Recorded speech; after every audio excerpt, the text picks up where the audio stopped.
today's buyers are looking for distress. They think it's out there. They feel it has to be out there. They're assuming it's out there.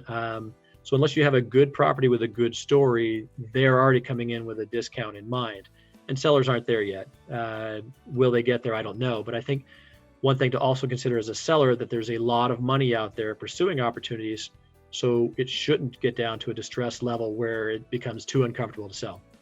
So if I'm a seller in today's market, I have to have a very good story as to why I'm coming to market, why my property deserves better pricing than a distressed pricing. And for most product type out there in most locations, you can still say that.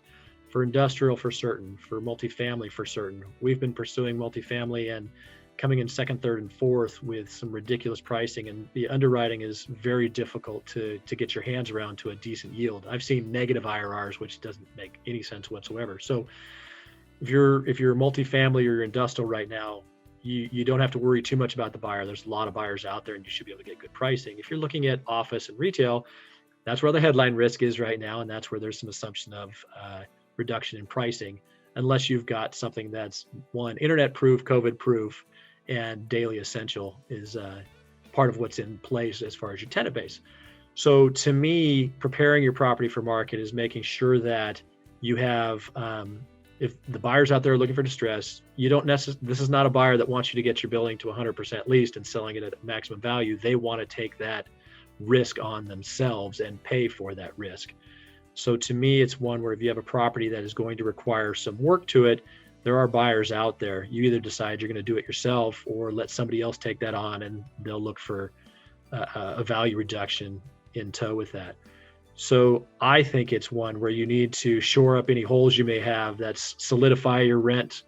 That's also audit your expenses, make sure your expenses are as low as they can be and logical.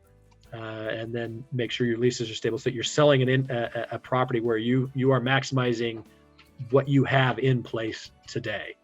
And there's ways to do that. So I would encourage anybody to audit their expenses, look at their rent rolls, tighten up their rent rolls, extend some leases, blend and extend if they have to, and really create as much and as high as an NOI as possible that you can then go to for a capitalization rate. And then if there's holes in it with vacancies, things of that nature, people are not going to give you a pricing credit as much as you might hope for. So if you got holes, you got holes. You either hold on to your property or you maximize what you do have and try and capitalize on that.